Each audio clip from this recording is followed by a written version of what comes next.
오늘의 주요 뉴스입니다. 1980년 광주에서 계엄군이 기관총에 조준경까지 달고 시민들을 저격했다는 증언이 처음으로 나왔습니다. 5.18 진상규명조사위원회가 공수부대원 등을 통해 1년간 확보한 증언에는 안매장을 했고 시신 처리반도 운영했다는 충격적인 내용이 들어있습니다. 3명의 장관 후보자 거취를 두고 더불어민주당 초선 의원들이 1명은 철회해야 한다고 요구했습니다. 이에 청와대가 무겁게 받아들인다는 입장을 밝혀 수용 쪽으로 가닥이 잡히는 것 아니냐는 관측도 나옵니다. 검찰이 김학의 불법 출금 사건 외압을 행사한 혐의로 이성윤 서울중앙지검장을 재판에 넘겼습니다. 자진 사퇴 요구를 일축한 이 지검장은 불법 행위를 한 사실이 결코 없다며 재판에서 명예를 회복하겠다고 밝혔습니다. 지난달 인천 노래방에서 실종된 40대 남성은 살해된 것으로 보입니다. 경찰은 유력한 용의자로 노래방 주인을 체포했는데 술값을 놓고 실랑이를 벌이다 범행 후 시신을 유기한 것으로 추정하고 있습니다. 이재명 경기지사가 전국 지지 조직을 출범하며 대선 경선 연기에 반대 의사를 밝혔습니다. 여권에선 양승조 충남지사가 박용진 의원에 이어 두 번째로 대선 출마를 선언했습니다.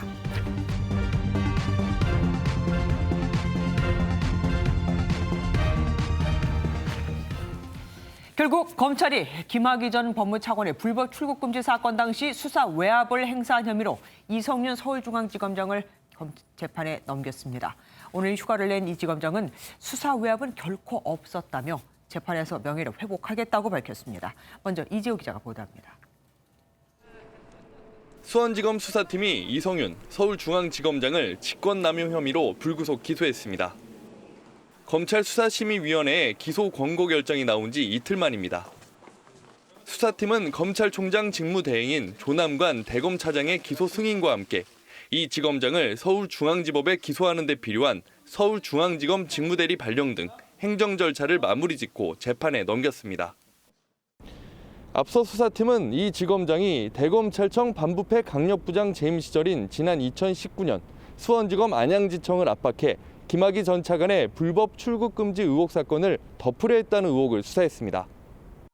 피고인 신분이 된 이 지검장은 이미 재판에 넘겨진 이규원 검사, 차규근 출입국 본부장과 함께 서울중앙지방법원에서 재판을 받게 됩니다.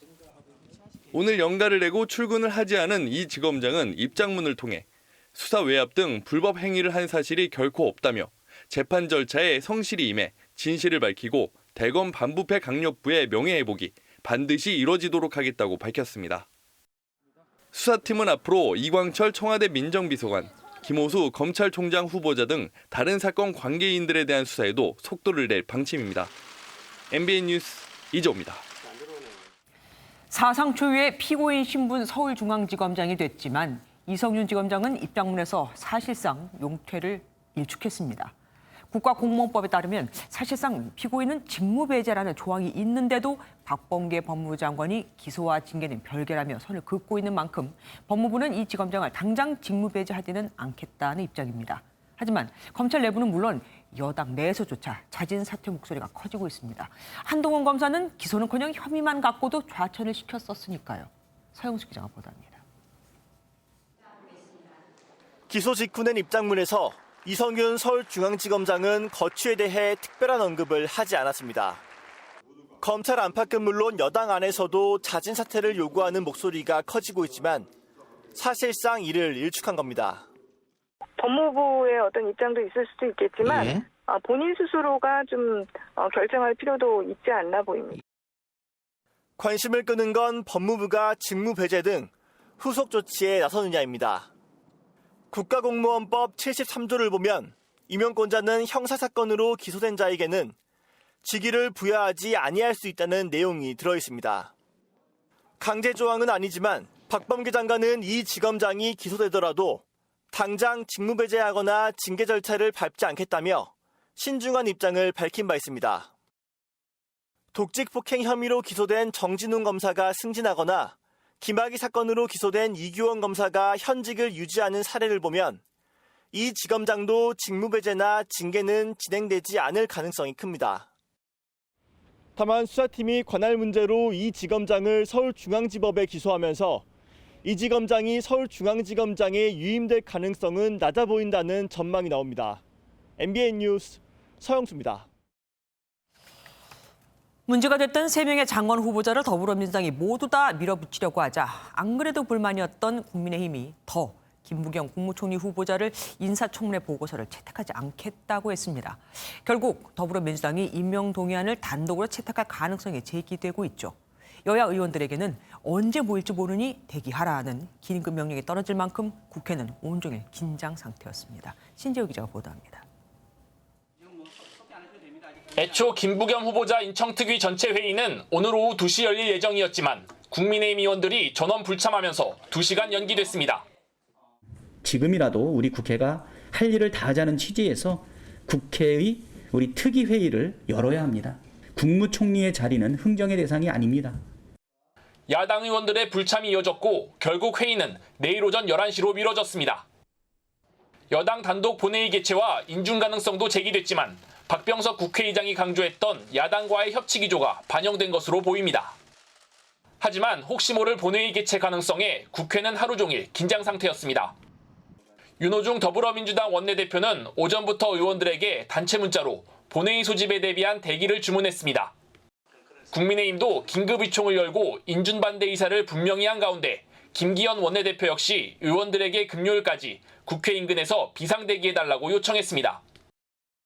많은 부적격 사유가 있다라고 저희들은 판단하고 있습니다. 국정공백이라고 그렇게 핑계를 것은 국정공백을 초래한 자신들에게 해야 될 말이다. 민주당이 내일 긴급 화상의총을 소집했고 국민의힘은 여전히 총리 인준 부적격을 주장하고 있어 여야 대치는 당분간 이어질 것으로 보입니다. MBN 뉴스 신재우입니다.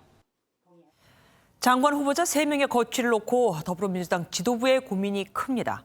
오늘은 소속 초선들이 최소 1명은 철회해야 한다며 목소리를 내기도 했거든요.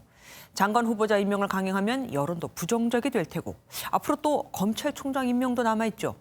안보람 기자가 보도합니다. 청와대의 임명 강행 수순과 당내 반발 기류 속에 어정쩡한 모습을 보이는 더불어민주당 지도부와 달리 초선들은 단호했습니다. 특정인을 거론하진 않았지만 최소 1명은 철회해야 한다며 국민 눈높이를 강조했습니다.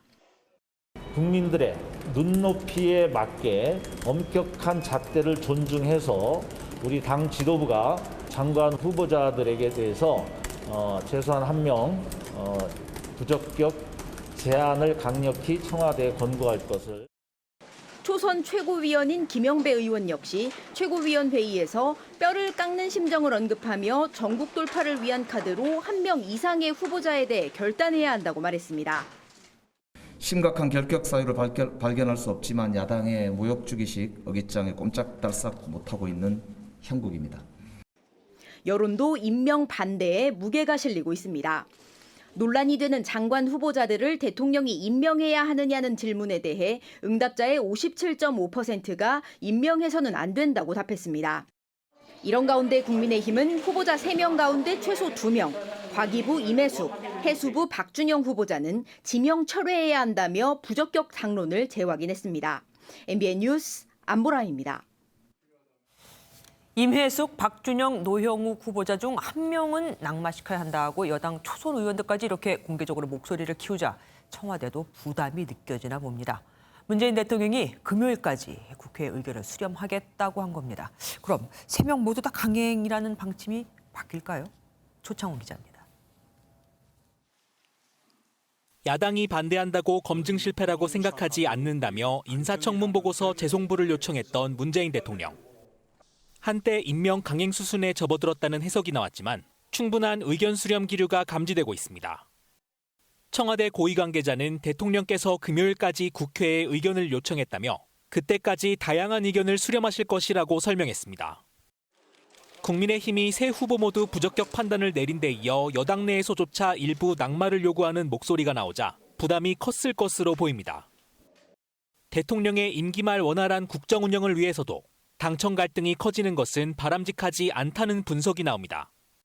따라서 인사청문 보고서 재송부 시한이자 문 대통령과 여당 지도부가 청와대에서 만나는 금요일이 분수령이 될 가능성이 큰데 여당에서 일부 후보의 낙마를 요청할 경우 문 대통령도 거부하기 쉽지 않을 거란 전망이 나옵니다. MBN 뉴스 조창훈입니다. 5.18 광주 민주화운동 당시 계엄군이 조준경을 단 기관총과 저격수까지 배치해 시민을 사살한 정황이 드러났습니다. 계엄군의 조준 사격 의혹은 여러 차례 제기됐지만 당시 가해자들이 이를 인정한 건 이번이 처음입니다. 김영 기자가 보도합니다. 1980년 5월 21일 전남도청에서 집단 발포가 이뤄진 직후 금남로의 주요 건물 옥상에서 시위대를 향한 조준 사격이 있었다는 증언이 나왔습니다. 칼빈으로 불리는 계엄군의 M1 소총에는 조준경이 부착됐는데 시민을 향해 암살에 가까운 조준 사격을 한 겁니다. 내가 장갑차에 있는 애를 내가 목을 겨냥을 한 거예요. 아니면 머리를 겨냥을 목을 겨냥해요. 원래는 목을 겨냥해야 되죠. 과거 신군부는 계엄군이 M16 소총만 사용했다며 다른 총상으로 사망한 시민들은 계엄군이 사살한 것이 아니라고 주장해왔는데 이 주장이 허구라는 증거가 나타난 겁니다. 계엄군이 지나가는 차량과 민간인들에게 무차별적인 사격을 가하고 확인 사살까지 했다는 증언도 나왔습니다. 저놈이 그것도 확인 사살을 그 경상도인데 지가 확인 사살하고 나오는데 그냥 올라가서 확인 사살까지 다 했다는 거예요. 근데 지가 말했어요. 그래서 지가 그 말은 알고 있어요. 계엄군이 광주 교도소 옆을 지나던 신혼 부부의 차량을 저격해 사살하고 매장했다는 의혹도 새로 드러났습니다. 5.18 진상규명조사위원회는 민간인들에 대한 최소 13차례 이상 무차별 사격이 있었다는 증언도 확보했다고 밝혔습니다. MBN 뉴스 김현입니다. 앞서 보듯이 5.18 피해자가 아닌 가해자의 증언이 나오기 시작했죠. 당시 광주에 계엄군 2만 명이 투입됐고 현재까지 200명이 용기를 냈습니다. 당시 사체 처리반까지 운영이 됐다는데 5.18 진상규명위는 계엄군의 증언과 함께 당시 발포 명령자를 찾고 있습니다. 정치훈 기자입니다. 5.18 당시 광주에 투입된 계엄군은 2만 300여 명. 현재까지 200여 명이 당시 가해 사실을 증언했습니다. 계엄군은 광주에서 충정작전과 대침투작전을 동시에 진행했습니다. 충정작전은 시위대를 막고 광주 시내로 진출하려는 목적이지만 대침투작전은 적을 포착해 소탕하기 위한 군작전입니다. 조사위는 이 과정에서 민간인 학살 사건과 연관이 있을 것으로 보고 조사를 벌이고 있습니다. 차량 피격이 이뤄진 준안마을에서는 5.18 이후 공수부대 4개 팀이 다시 내려와 수습했다는 증언도 나왔습니다. 민간인 학살을 감추기 위한 사체 처리반이 운영된 건데 현재까지 55구가 매장됐을 것으로 보고 매장지를 찾고 있습니다. 한 10명? 열댓 명 됐나? 한 번 나간 게 아니고 두세 번 날랐어요. 5.18 조사위는 당시 발포 명령자로 지목된 신군부도 조사할 계획입니다. 전두환과 노태우 전 대통령에게 소환장을 보내기로 했지만 강제 수사권이 없어 이들이 입을 열기는 쉽지 않아 보입니다. 다만 정호용 당시 특전사령관이 스스로 조사에 응하기로에 주목됩니다. 5.18 피해자가 아닌 가해자의 증언이 잇따르면서 진상규명을 향한 실마리가 하나씩 드러나고 있습니다. MBN 뉴스 정춘입니다. 들어가는 흔적은 있지만 나온 흔적이 없는 3주 전 인천 노래방에서 실종된 40대 남성은 결국 살해된 것으로 보입니다.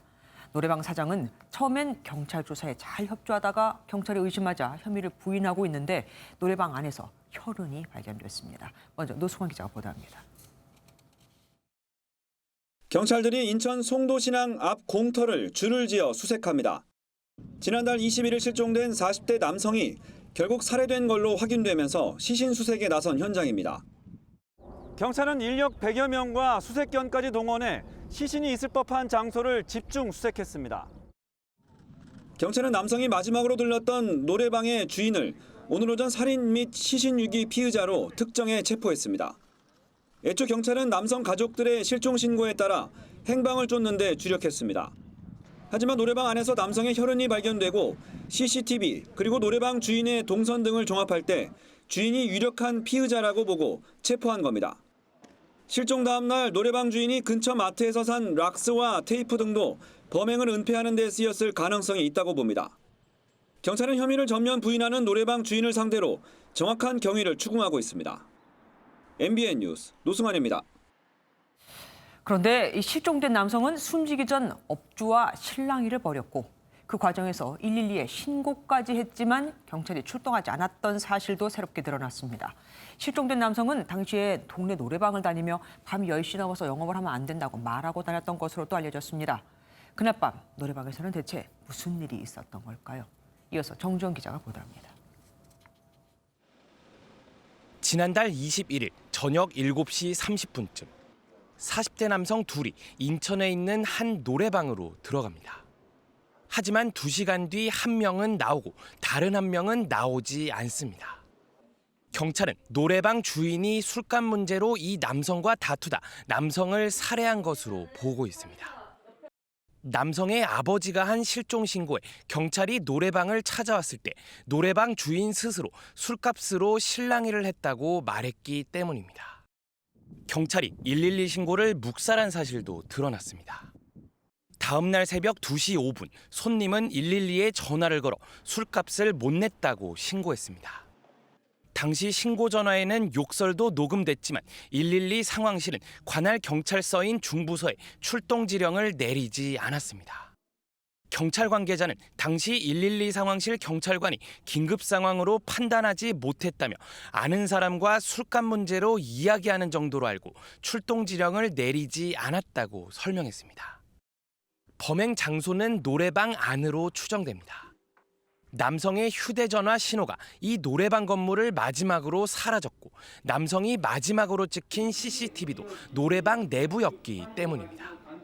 결정적으로 노래방 안에서 남성의 혈흔도 발견됐습니다. 하지만 현재 노래방 주인은 살인 혐의 일체를 부인하고 있습니다. 사건 당일 노래방에서 구체적으로 무슨 일이 벌어졌는지 사라진 시신은 어디에 있는지를 규명하려면 다소 시간이 필요해 보입니다. MBN 뉴스 정주영입니다.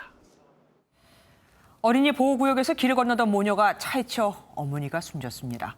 운전자는 눈 수술을 받고 흐릿한 눈으로 사흘 만에 운전을 했던 것으로 드러났습니다. 강세영 기자가 보도합니다. 어머니와 아이가 인도를 걸어가고 같은 시간 경차가 내리막길을 내려옵니다. 곧이어 경차가 좌회전하고 횡단보도를 건너던 모녀와 그대로 부딪힙니다. 어제 오전 9시 20분쯤 인천의 한 도로에서 경차와 모녀가 부딪히는 사고가 났습니다. 30대 어머니와 4살 딸은 유치원에 가는 길이었습니다. 차량과 부딪힌 어머니는 이곳에서 심폐소생술을 받으며 병원으로 옮겨졌지만 끝내 숨졌습니다. 딸도 충돌 직후 넘어지며 다리에 골절상을 입었습니다. 사고 현장은 경사로와 만나는 어린이 보호구역이었지만 신호등조차 없었습니다. 여기가 사고 잠재적인 우발지역은 맞아요. 여기가 내려오는 길인데 경사 급하잖아요. 운전자는 눈수술을 받은 지 3일 만에 운전대를 잡았는데 조사에서 눈이 흐리게 보였고 전면 유리 옆 차체에 시야가 가렸다고 진술한 것으로 알려졌습니다. 눈수술로 인하여 사고 발생 위험이 높은 상태임에도 이를 무시하고 운전을 하여 사망사고에 이르게 되었으므로 가해자에게 불리한 양형 요소가 될 것입니다. 경찰은 어린이 보호구역에서 어린이를 다치게 한 만큼 민식이법을 적용해 구속영장을 신청했습니다. MBN 뉴스 강산입니다. 아동학대 사건이 이어지는 가운데 경남 사천에서 20대 엄마가 아기를 때려 중태에 빠뜨린 사건이 발생했습니다. 친모는 오늘 새벽 1시쯤 경남 사천의 아파트에서 남편과 부부싸움을 하다 만 1살이 안 된 딸을 수차례 때린 혐의를 받고 있습니다. 사랑으로 사기를 치는 이른바 로맨스 스캠 범죄가 끊이질 않고 있습니다. SNS로 접근해 연인으로 발전한 뒤 돈을 뜯어내는 건데 이런 식으로 접근해 돈 얘기를 하는 사람은 거의 100% 다 사기라고 보시면 됩니다. 경찰이 라이베리아 국적의 인출책을 붙잡아 구속영장을 신청했습니다. 김종민 기자가 단독 취재했습니다. 한 경찰관이 황급히 뛰어가더니 순찰 차량을 돌려 어디론가 향합니다. 몇 분 뒤 한 남성을 붙잡아 파출소로 들어간 뒤 수갑을 채워 신병을 인계합니다. 연인 관계로 발전한 뒤 돈을 뜯어내는 이른바 로맨스 스캠 범죄에 가담한 라이베리아 국적의 남성 A씨를 검거하는 장면입니다. A씨는 파출소에서 불과 50m 떨어진 이곳 은행에서 돈을 뽑다가 부정계좌 인출 신고를 받고 출동한 경찰에게 현행범으로 체포됐습니다. A씨는 SNS로 이성에게 접근해 호감을 산 뒤 돈을 뜯어낸 인출책이었습니다. 경찰은 현재 A씨에게 사기 혐의 등으로 구속영장을 신청했습니다. 문제는 지난달 경남경찰청이 로맨스 스캠 등 범죄를 저지른 일당 8명을 구속했고 경기 남부경찰청도 로맨스 스캠 피의자 2명을 구속하는 등 관련 범죄가 끊이지 않고 있다는 점입니다. 해외 파병 군인이랄지 사업가랄지 외교관이랄지 다양한 그 직업을 사칭을 합니다. SNS 상에서 모르는 사람이 말을 걸어온 경우에는 일단 좀 의심을 해볼 필요가 있다. 대화를 나누던 중에 돈을 요구하면은 거의 사기라고 생각하시면 될 것 같습니다. 경찰은 신뢰가 쌓인 사이에서 금전을 요구하는 범죄 특성상 피해 액수가 크다며 주의를 당부했습니다. MBN 뉴스 김종민입니다.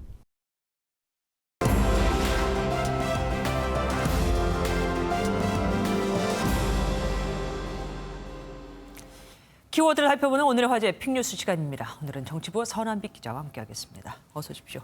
오늘 첫 번째 키워드는 깜짝 2위입니다. 누가 2위를 한 겁니까? 네, 국민의힘 차기 당권 지지율 조사에 대한 이야기입니다. 네. 원외 인사죠. 현역 의원 경험이 없는 36살의 이준석 전 최고위원이 여론조사에서 2위에 올랐다는 그런 내용입니다. 예상 바뀝니다. 사실 쟁쟁한 후보들이 많잖아요. 다선 의원들도 많고. 그렇습니다.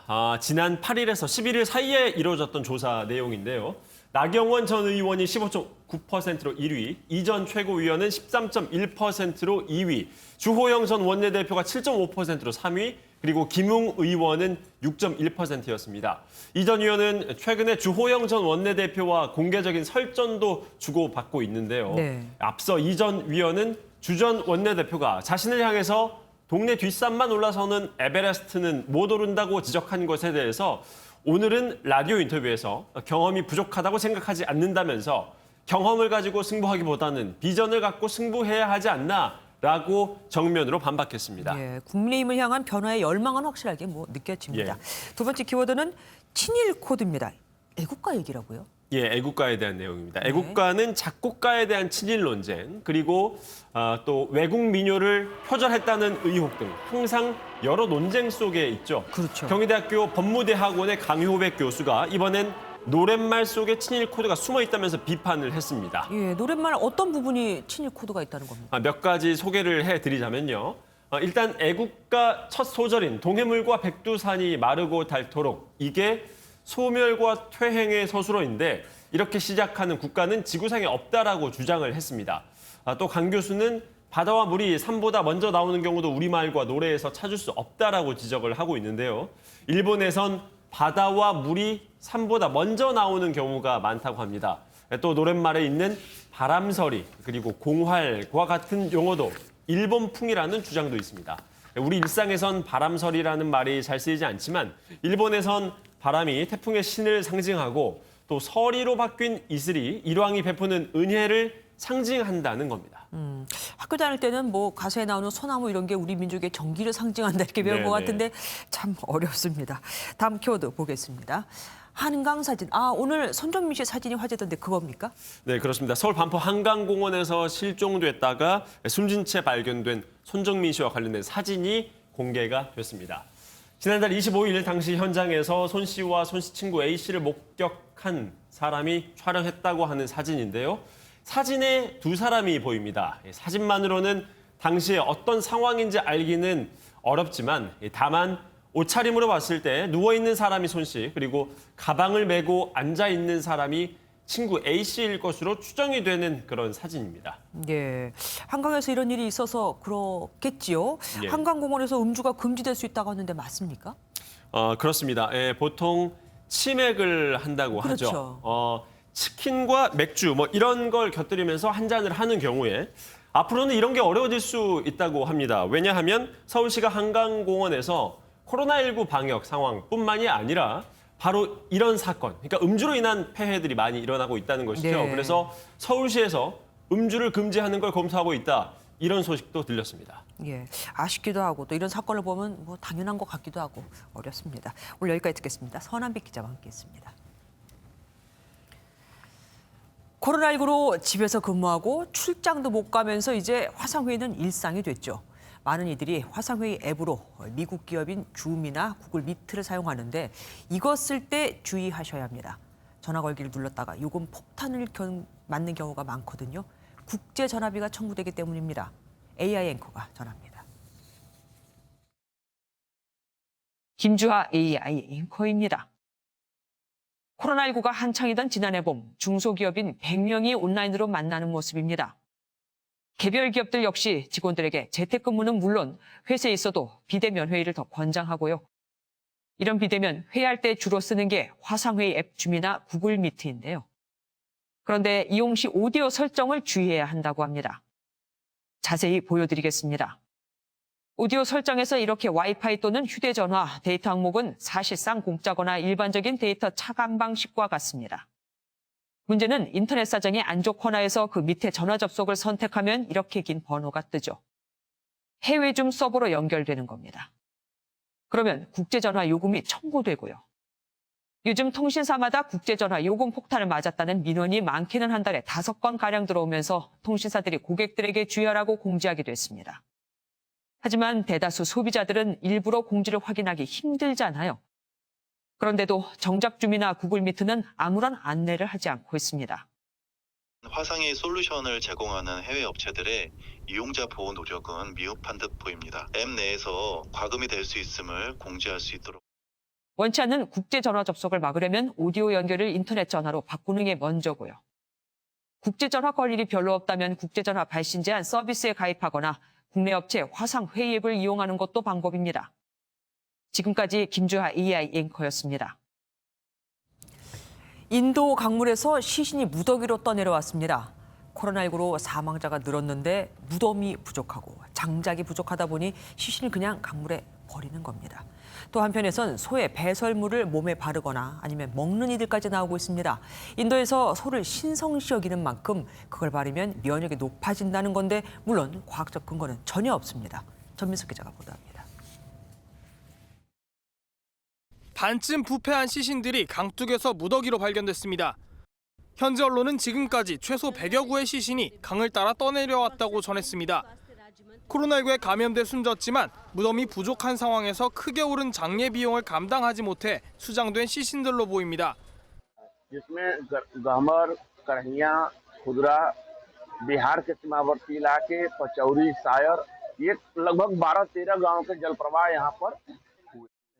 허술한 침상에 누워 무기력하게 죽음만을 기다리는 사람들. कोई health centre भी नहीं है, कोई डॉक्टर नहीं है, कोई नर्स नहीं है. ये गांव में कुछ सुविधा ही नहीं है.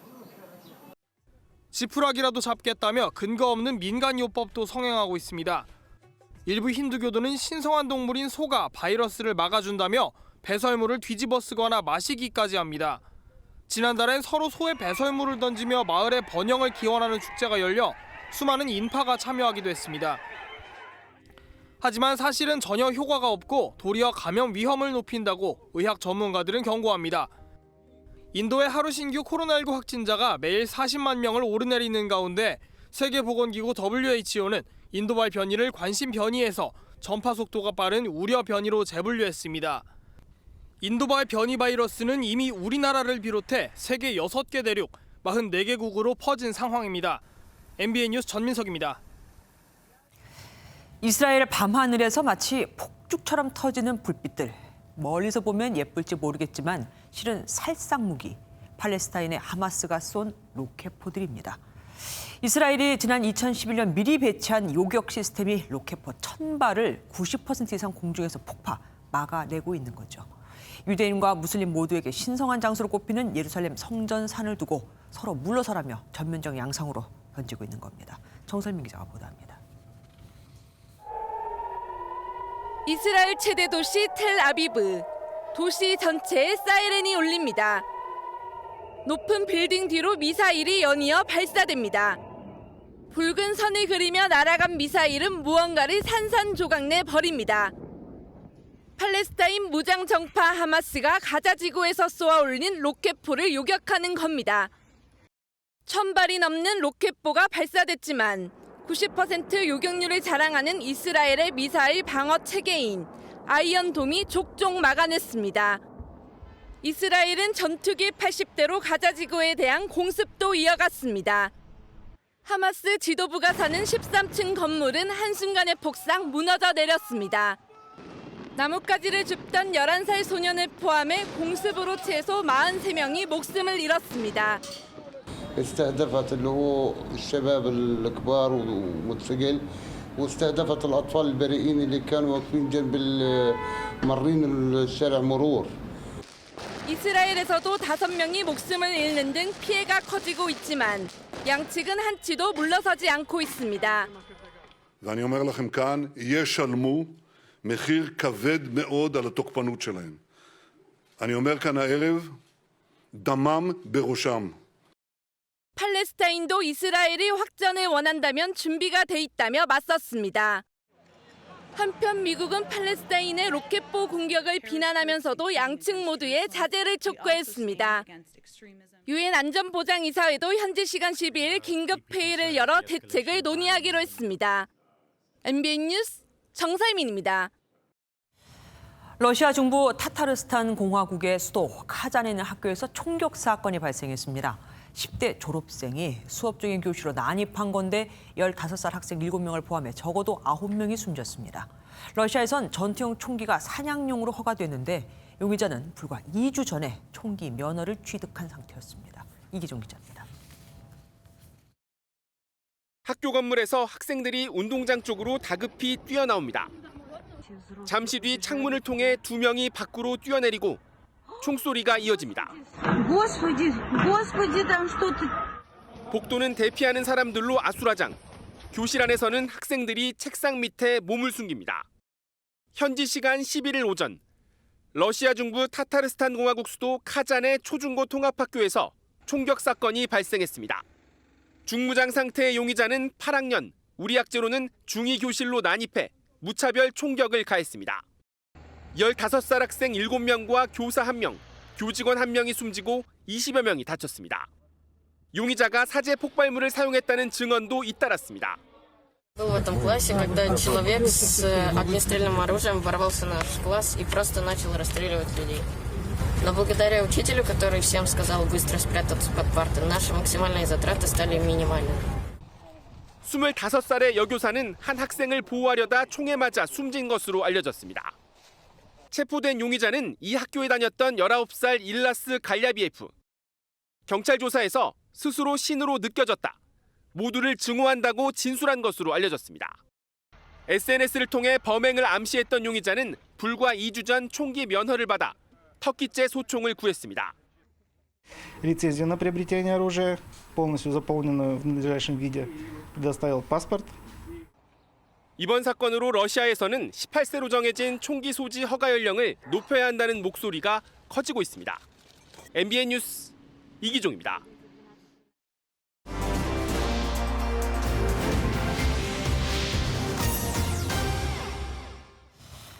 (5월의) 신부라는 말도 있듯 계절의 여왕 5월은 결혼 성수기죠. 그럼 북한도 그럴까요? 오늘 세상 돋보기에선 북한의 결혼 문화에 대해서 알아보도록 하겠습니다. 통일부 취재하는 조경직 기자와 함께합니다. 어서 오십시오. 북한의 결혼식 우리와 많이 다릅니까? 먼저 북한판 결혼행진곡부터 잠시 들어보실까요? 네네.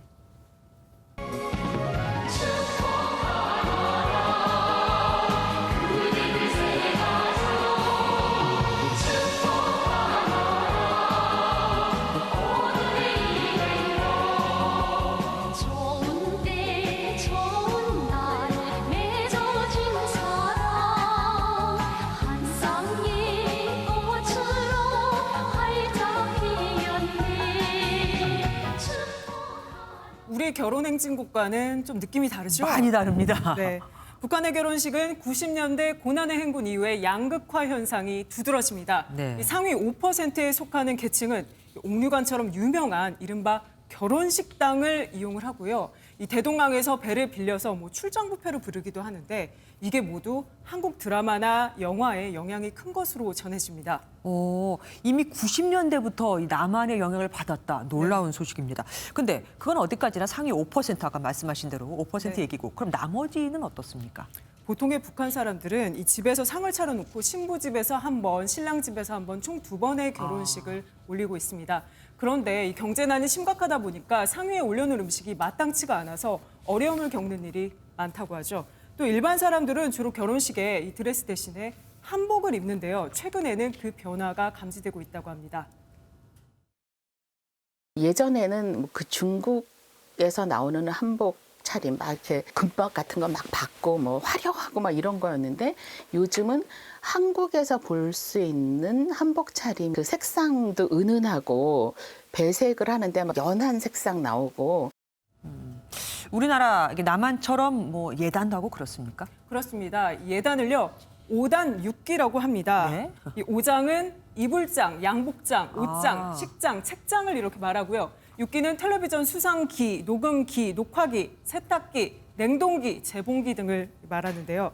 이 재밌는 거는 이 안에 포함되어 있지는 않지만 이 북한에는 도시가스와 같은 인프라가 열악하다 보니까 한국의 부탄가스, 브루스타 같은 제품도 인기 많은 예단에 포함된다고 합니다. 북한에서 남성들이 선호하는 신부감도 분명히 뭐 따로 있겠죠? 네, 과거에는 현대 가재미라고 불렀습니다. 이 현금이 많고 대학을 졸업한 그리고 재간이 뛰어난 또 아름다운 여성 이렇게 말했는데요. 네. 하지만 지금은 이게 손오공으로 바뀌었습니다. 손오공이요? 네, 손전화기, 오토바이, 이 공부, 이 뒷바라지가 모두 가능한 여성이 최고의 신부감으로 꼽히고 있습니다. 저는 밥은 잘 사줄 수 있는데 북한은 줄임말이 많잖아요. 네. 그래서 최고의 신랑감을 두고도 이 줄임말이 있는데 바로 열대맥입니다. 네. 열심히 사랑하고 대학을 졸업하고 이 당증을 매야 하고 기술이 있는 남자 말입니다. 네, 대단합니다. 어쨌든 열심히 사랑할 줄 아는 남자 참 신기한 표현이기도 합니다. 네, 과거에는 중매 결혼이 많았지만 지금은 이 연애 결혼이 많아졌기 때문인데요. 네. 이 북한은 15살에서 18살 사이에 모내기 추수 활동을 돕기 위해서 이 농촌에 한 달 정도씩 가게 된다고 해요. 네. 이때 남녀가 부모님이 없는 틈을 타서 자유연애를 많이 한다고 해요. 또 우리 사회보다도 이 동거에 상당히 관대하다는 점도 특징입니다. 동거를요? 네. 이 북한에서는 이혼을 하려면 한국처럼 협의 이혼은 안 되고 반드시 재판소에 판결이 있어야 하는데 이때 많은 돈이 들고 또 절차가 복잡합니다. 게다가 이혼 여성에 대한 선입견이 워낙에 크기 때문에 결혼 등록을 하기보단 이 동거를 하면서 그냥 부부처럼 사는 경우가 꽤 많다고 해요. 의외네요. 또 하나는요. 최근에 이 코로나19 때문에 북한에서도 이 부부끼리 함께 지내는 시간이 많아지면서 코로나 가정폭력 그런 걸로 인한 이혼도 증가하고 있는 것으로 목격되고 있습니다. 네, 보수적일 것 같은데 안 그런가 봐요. 의외로 개방적인 부분이 우리보다 조금 더 많았습니다. 이혼이 힘들어서 오히려 동거를 선호한다? 정말 의외입니다. 지금까지 조경진 기자와 함께했습니다. 여권 유력 대선 후보죠. 이재명 경기지사를 지원하는 민주평화광장의 출범식이 열렸습니다. 발기인만 15,000명에 달하는 메머드급 전국 조직인데 이해찬 전 대표의 조직 기반도 대부분 흡수한 것으로 알려졌습니다. 주진희 기자가 보도합니다. 이낙연 전 대표, 정세균 전 총리에 이어 이재명 경기도지사도 포럼 정치에 뛰어들었습니다. 발기인만 1만 5천여 명에 달하는 메머드급 전국 조직인 민주평화광장이 출범한 건데 초재선 현역 의원 18명이 포함됐습니다. 특히 이해찬 전 대표의 연구단체인 광장을 흡수해 이해찬계 의원들이 다수를 차지했고 노무현 전 대통령의 사이인 곽상원 변호사도 발기인에 이름을 올렸습니다. 오선의 조정식 의원과 이종석 전 통일부 장관이 공동대표를 맡았고 친노 친문 인사들이 측면에서 지원에 나서면서 친노 친문 색채도 강화했습니다. 행사 후 기자들과 만난 자리에서 이 지사는 경선 연기에 대해서도 반대 입장을 분명히 했습니다. 원칙대로 하는 게 제일 조용하고 원만하고 합리적이지 않나 그런 생각합니다. 우리 국민들께서 안 그래도 삶이 버거운데 민생이나 이런 생활개혁 이런 데 좀 집중하는 게. 당내 일부에서 이 지사에 대한 반감이 있다는 지적에는 결국 국민의 뜻대로 흘러가기 때문에 큰 비중을 두진 않는다고 언급했고 대선 출마 선언 시기에 대한 질문에는 고심 중이라고 밝혔습니다. 이런 가운데 여권에서는 박용진 의원에 이어 두 번째로 양승조 충남도지사가 대권 출마를 선언했습니다. 뭐 소위 말해서 군소부라고 이렇게 표현하시는 분이 있는데 아마요 어느 정도 가면은 군소부가 아니라 유력 후보로 발돋움한 날이 모져 나올 것이다. 여권의 대선 주자들의 출마 선언이 6월 초까지 이어질 것으로 보이면서 대권 후보들의 레이스 역시 본격화할 것으로 보입니다. MBN 뉴스 주진입니다. 교육부가 오는 9월부터 유치원과 초중고교의 전면 등교 수업을 추진합니다. 코로나19 이전의 일상으로 돌아가는 신호탄 아닌가 싶기도 한데 전제가 있습니다. 확진자 발생이 억제 상태로 접어들어야 하고 백신 접종도 순조롭게 진행돼야 합니다. 강대혁 기자가 취재했습니다. 2학기가 시작되는 9월부터 유치원과 모든 초중고등학교에서 전면 등교가 시작됩니다. 고등학교 학생과 선생님들서부터 방역 접종이 여름방학 중에 어느 정도 이루어질 것이라고 보고 사회 전체적으로도 백신 접종이 좀 확대되는 상황 등을 종합적으로 고려해서 교육부는 현재 기준을 완화하기보다는 7월부터 시행하는 새로운 거리두기 체계에 맞춰 학교 밀집도 기준을 만드는 방안을 검토하고 있습니다. 하루 확진자가 500명 밑으로 줄어야 거리두기 1단계가 적용되는 만큼 전원 등교는 확진자 수와 백신 접종 상황에 따라 가능 유무가 결정될 것으로 보입니다. 학생들은 원격 수업보단 대면 수업이 낫다면서도 전교생 등교에 있어선 아직 신중한 모습입니다. 대면 수업이 더 수업 듣는 거에 좀 도움이 되긴 하지만 코로나 시국이 아직 좀 심하니까 전교생이 등교 수업을 하는 거에 대해서는 아직 좀 이르다고. 이런 가운데 코로나19 확산세가 이어지고 있는 제주에선 내일부터 오는 18일까지 전면 원격 수업을 실시할 방침입니다. 도내 동지역 유, 초, 중학교와 도내 모든 고등학교, 특수학교를 전면 원격 수업으로 전환하기로 결정하였습니다. 오늘 코로나19 신규 확진자는 613명, 이 중 제주 확진자는 13명입니다. 4월 관광객 방문이 늘면서 주춤하던 제주 내 확산세가 다시금 고개를 드는 모양새입니다. MBN 뉴스 강대엽입니다. 코로나19 화이자 백신 2차 접종 직후 숨진 사례가 보고돼 방역당국이 인과관계를 조사하고 있습니다. 방역당국 관계자는 광주에서 80대 여성이 백신을 접종한 뒤 의식을 잃고 쓰러져 병원으로 옮겼지만 접종 1시간 20분 만에 숨졌다고 밝혔습니다. 올해는 나이팅게일이 태어난 지 200년이 되는 세계 간호사의 해이고 오늘은 국제 간호사의 날입니다. 코로나19와의 전쟁에서 최일선에 있는 영웅들이지만 이들의 열악한 처우와 환경은 여전히 진행형입니다. 30분만 편히 밥 먹는 게 이들의 소원일 정도거든요. 그들의 목소리를 강재묵 기자가 들어봤습니다. 파라과이 한 성당에 흰색의 빈 의자 60개가 놓여 있습니다. 코로나19로 사망한 간호사의 숫자입니다. 열악한 환경에서 코로나19와 사투를 벌이고 있는 건 국내도 마찬가지입니다. 30분이라도 마음 편히 밥 먹을 시간을 달라는 요구부터 코로나19 중증 환자를 보살필 인력을 충원해달라는 요구까지. 인력들이 좀 한정적이다 보니까 식사를 할 때 교대해 줄 수 있는 간호사 멤버들이 충분하지 못한 게 좀 현실이에요. 거의 한 달 동안 일을 하면서 밥을 먹는 횟수는 거의 5번, 6번 정도밖에. 한 명의 간호사가 40명씩을 감당하고 요양병원의 경우 60명까지도 담당하는 상황에서 간호사들은 화장실에도 제때 가지 못해. 국내 인구 1000명당 활동 간호사는 3.78명으로 OECD 국가의 평균인 8.9명과 비교해도 절반이 채 안 됩니다. 열악한 환경과 처우 속에서 고된 업무의 연속이지만 희생과 헌신을 당연시하는 사람들 시선 앞에서 터놓고 속 시원하게 말하기도 어렵습니다. 환자의 진료에 큰 차질이 없는 것은 결국 간호사가 일을 다 하기 때문에 그렇습니다. 거의 전투복을 입고 있는 간호사들입니다. 작년 연초에 대구로 지원 나갔던 폐쇄된 공간에서 이제 환자를 보다 보니까 보호복 자체도 폐쇄적이다 보니까 약간 그 공간에서 오는 호흡을 못할 것 같은 그런 느낌을 받은 적도 있었고. 정부는 뒤늦게나마 오늘 코로나19 대응 의료 인력의 사기 진작을 위해 한시적으로 960억 원을 지원한다고 밝혔습니다. MBN 뉴스 강재묵입니다.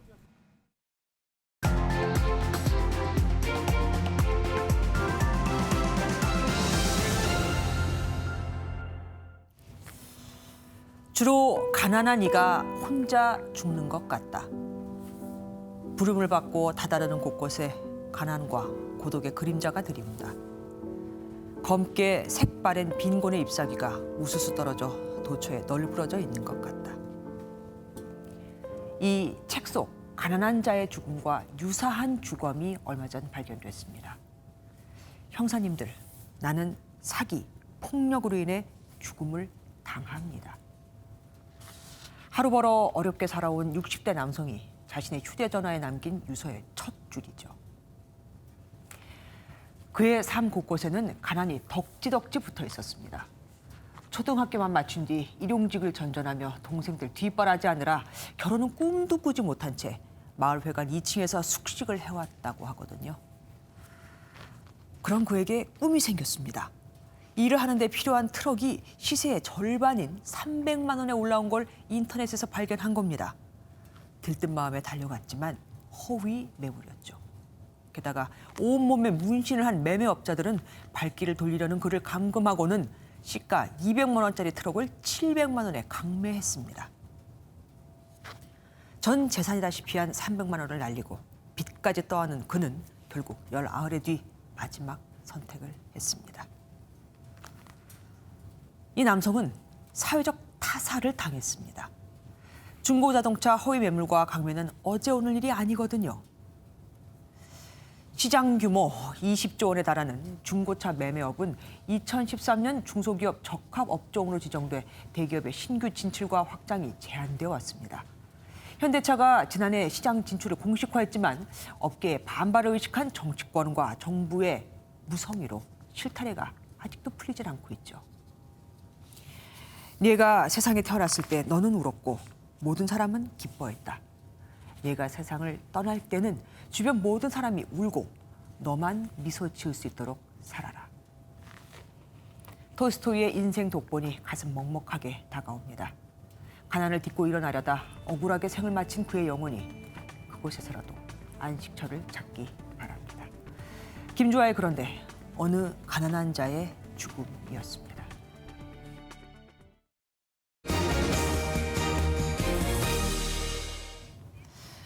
여름이 벌써 왔나? 오늘 헷갈린 분들 많으셨죠? 초이른 더위는 당분간 계속될 거라고 합니다. 올해 여름은 유난히 더 더울 것이라는 예상도 나오고요. 강영훈 기자가 올여름 날씨를 미리 알아봤습니다. 성큼 다가온 무더위에 가전제품 매장은 본격적인 여름맞이에 들어갔습니다. 에어컨을 비롯해 여름용 가전제품을 찾는 손님들의 발길이 부쩍 늘었습니다. 극성수기를 피해서 미리 준비하시는 분들이 대한 문의가 많아졌고요.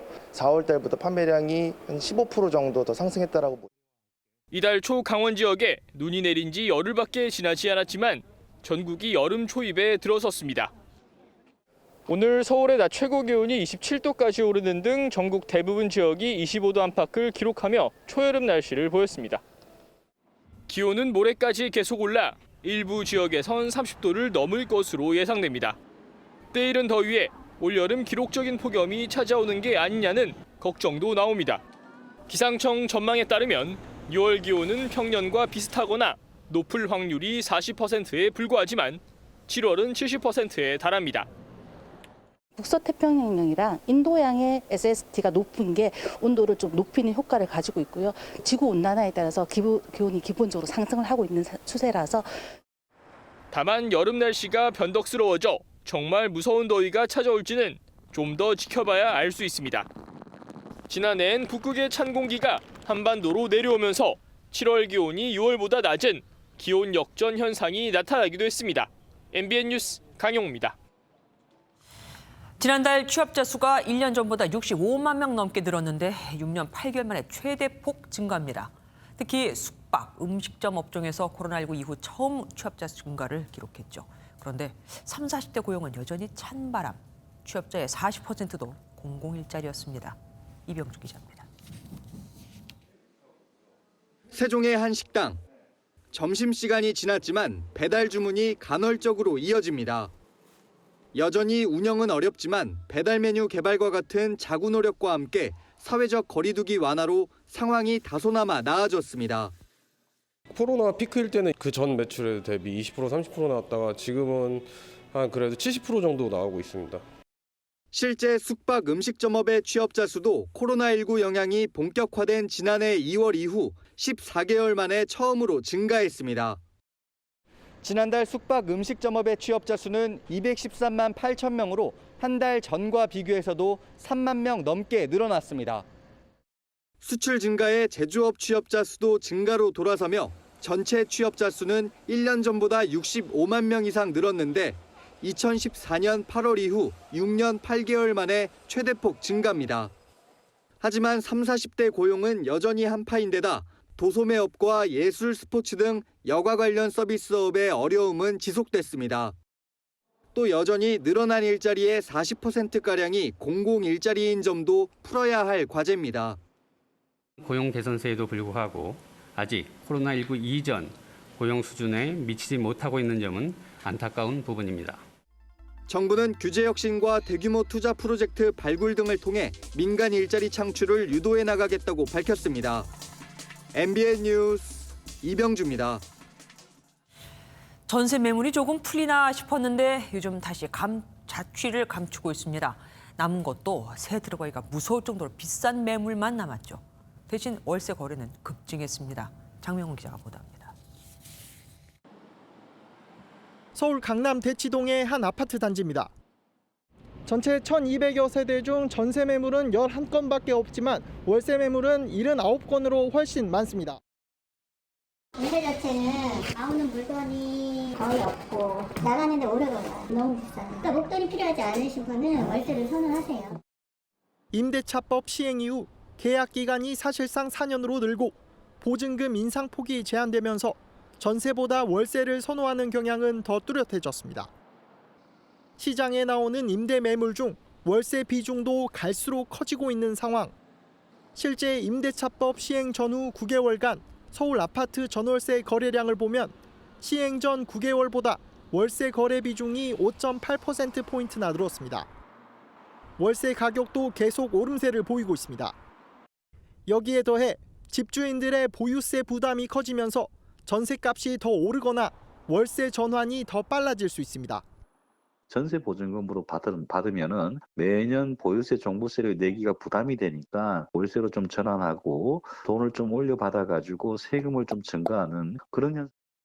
전문가들은 정부의 공급 물량도 단기적으로는 넉넉지 않은 상황이라서 내년 중순까지는 비슷한 상황이 이어질 것으로 내다봤습니다. MBN 뉴스 장명훈입니다. 친환경. 과거에는 기업들이 단순히 사회적 책임 정도로만 여겼었는데 요즘은 아닙니다. 친환경 제품 매출이 크게 늘면서 친환경이 돈 되는 시장으로 변하고 있는 겁니다. 김도영 기자가 취재했습니다. 주부 정지혜 씨는 오늘도 텀블러에 커피를 담아달라고 요구합니다. 세제는 모두 친환경 제품으로 집에서 가져온 용기에 담아 구매합니다. 불필요한 쓰레기를 줄이는 이른바 제로 웨이스트 운동을 실천하는 겁니다. 내 아이들도 내가 누릴 수 있는 것만큼 누리면서 살 수 있게 하려면 어떻게 해야 할까? 찾아보게 되고 알아보게 되고. 기업의 쓰레기 배출을 줄이라고 직접 요구하는 소비자도 늘었습니다. 일회용 플라스틱 빨대와 뚜껑을 모아둔 박스입니다. 일부 소비자들은 이렇게 한 곳에 모은 일회용품을 다시 기업에 반납하는 운동도 벌이고 있습니다. 유통업계는 즉각적인 조치에 나서며 소비자의 요구에 화답했습니다. CJ 제일제당은 햄 선물 세트에서 뚜껑을 내년까지 모두 없애기로 했고 메일유업과 남양유업도 빨대 없는 제품을 잇따라 선보였습니다. 여태까지는 내가 얘기해봤자 소용없다는 인식이 되게 강했다면 이제 그것이 굉장히 많이 눈에 띄게 변한 것 같아요. 라벨을 뗀 생수병은 출시 후 매출이 전년 동기 대비 80%, 자연 분해되는 비닐 용기로 포장한 두부는 전년 동월 대비 20% 매출이 늘었습니다. 친환경을 노력을 하고 있습니다라는 것을 선언하고 알리는 정도로 갔다면은 시대적 흐름이 기업의 매출로도 직접 연관이 되다 보니까 친환경 소비를 하는 적극적인 소비자들이 기업의 경영 형태를 빠르게 바꿔나가고 있습니다. MBN 뉴스 김도형입니다. 내일부터 전동 킥보드를 비롯한 개인형 이동 장치를 탈 때 면허 소지와 안전모 착용 등이 의무화됩니다. 경찰청은 만 16세 이상 취득할 수 있는 면허 없이 전동 킥보드를 탈 경우 10만 원의 범칙금이, 보호 장구가 없을 때는 범칙금 2만 원이 각각 부과된다고 밝혔습니다.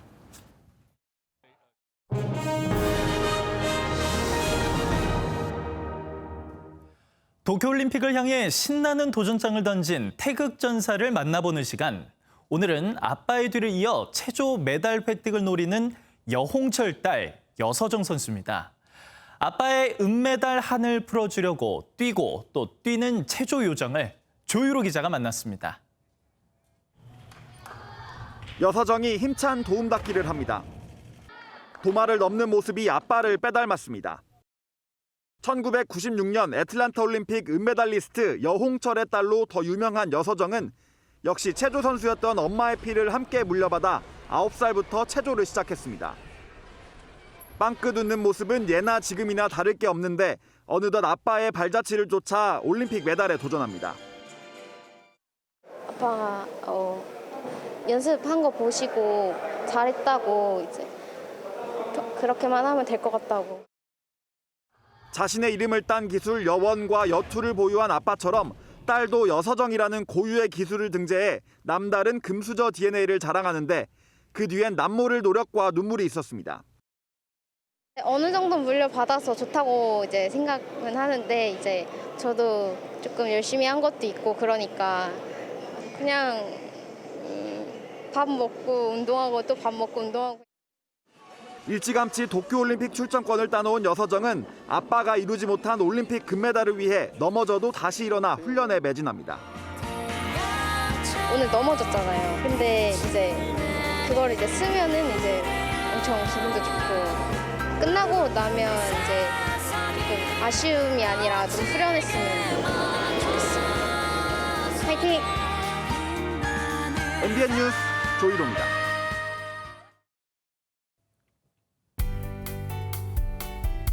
벌써 시원한 폭포가 생각날 정도로 초여름 날씨가 이르게 찾아왔죠.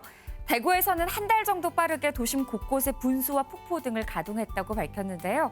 내일은 서쪽 지역의 기온이 더 오르겠습니다. 특히 내일 서울의 낮 최고 기온은 29도로 오늘보다 2도가량 기온 더 오르겠고요. 모레는 30도를 기록하겠습니다. 때이른 고온 현상은 이번 주말쯤 비가 오면서 한풀 꺾일 것으로 전망됩니다. 이렇게 서쪽 지역의 이른 더위는 바로 동풍 때문인데요. 동풍이 불면서 태백산맥을 넘으며 뜨거워진 공기가 서쪽 지역을 따라 영향을 주기 때문입니다. 내일 중부지방 맑고 대개질도 좋음 수준 보이겠지만 햇살이 매우 뜨겁겠습니다. 남부지방도 광주는 한낮에 30도까지 오르겠고요. 대구도 28도가 예상됩니다. 반면 동해안 지역은 서늘한 동풍의 영향으로 비교적 선선하겠습니다. 내일 강릉의 한낮 기온 22도, 울진은 19도 선에 머물겠습니다. 주말부터 전국에 비구름이 영향을 미치겠는데요. 월요일 오전까지 이 비는 길게 이어질 전망입니다. 날씨였습니다.